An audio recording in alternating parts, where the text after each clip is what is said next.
আসসালামু আলাইকুম ওরহমতুল্লাহি ওবারাকাতুহ। সুধী দর্শকবিন্দু, এই যে আমার হাতের ডান দিকে যে মসজিদটি দেখা যাচ্ছে, এই যে মসজিদ, এটা হলো মসজিদ আরিশ, অর্থাৎ প্রিয় নবী সাল্লাল্লাহু আলাইহি সাল্লাম এই মসজিদের এখানেই তাঁবু গাড়ছিলেন।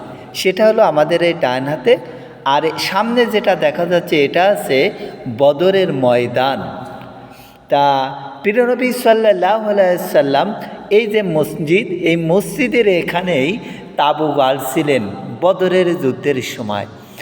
আর এই সামনে এটা হলো বদরের ময়দান। তা প্রিয় নবী সাল্লাল্লাহু আলাইহি সাল্লাম এই মসজিদের এখানে তাঁবু গেড়ে আসলে ক্রন্দনরত অবস্থায় এখানে দিন রাত কাটিয়ে দিয়েছিলেন।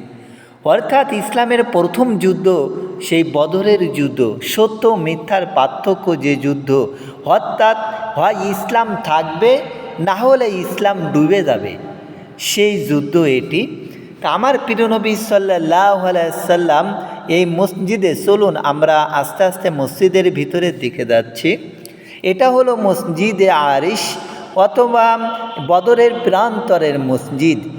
যুদ্ধের সময় প্রিয় নবী সাল্লাল্লাহু আলাইহি সাল্লাম সাহাবায়ে কেরামদের নিয়ে এখানেই তাঁবু গাড়ছিলেন। বিশেষ করে মসজিদের এখানেই মসজিদ যেটা নির্মাণ করা, প্রিয় নবী সাল্লাল্লাহু আলাইহি সাল্লাম জায়নামাজ বিছায়ে এই মসজিদের ভিতরে, তখন তো মসজিদ ছিল না, এই তাঁবুর ভিতরে বসেই প্রিয় নবী সাল্লাল্লাহু আলাইহি সাল্লাম অঝরে কান্নাকাটি করেছিলেন। প্রিয় নবী সাল্লাল্লাহু আলাইহি সাল্লামের চোখের পানিতে এই তাঁবুর যে জায়নামাজ সেটা ভিজে গিয়েছিল। সেই জন্য সেই চোখের পানি যেন আজও এখানে বিদ্যমান এমন মনে হয়। কারণ ইসলামের জন্য একদিকে ৩১৩ জন সাহাবা, অপরদিকে প্রায় ১,০০০ কাফের। আমার প্রিয় নবী সাল্লাল্লাহু আলাইহি সাল্লাম রাত জেগে এখানে প্রিয় নবী সাল্লাল্লাহু আলাইহি সাল্লাম জায়নামাজের উপরে দাঁড়িয়ে আল্লাহর কাছে রোনাজারি অর্থাৎ কান্নাকাটি করছিলেন। সেই চকির থেকে যে পানি ঝরছিল সেই এখানে, এই জায়গাটায়। পরবর্তীতে এটি মসজিদ, এখানে সেই সম্মানের খাতিরে এখানে একটি মসজিদ নির্মাণ করা হয়। এটা হলো বদরের প্রান্তরের মসজিদ। আমরা আমাদের হাজিদেরকে নিয়ে এখানে জিয়ারতের উদ্দেশ্যে এসেছি। এর পাশেই হলো বদরের ময়দান। এর আগে আমার অন্য ভিডিওটি আপনাদেরকে দেখিয়েছি।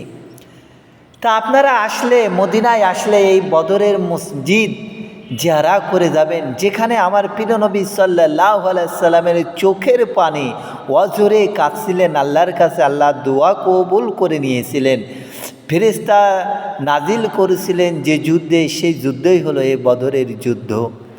মুসলমানদেরকে প্রথম যুদ্ধেই, প্রায় সকল যুদ্ধেই আল্লাহ সাহায্য দান করে মুসলমানদের পক্ষে বিজয় আনছিলেন। তো এটা হয়েছিল শুধুমাত্র কান্নাকাটির কারণে, আল্লাহর কাছে সাহায্য প্রার্থনার করার কারণে। আর অন্যদিকে একদিকে হচ্ছে কান্নাকাটি দোয়া করা, আর একদিকে হচ্ছে মুজাহিদ সাহাবাগণ কাফেরদের সাথে যুদ্ধ করা। এই দুটো কারণে আল্লাহ প্রতিটা যুদ্ধেই সফলতা দান করেছিলেন প্রিয় নবী সাল্লাল্লাহু আলাইহি সাল্লামকে। তাই এটা হলো মসজিদ আরিশ, বদরের প্রান্তরের মসজিদ। আপনারা আসলে জিয়ারা করে যাবেন। আল আমিন, বদর।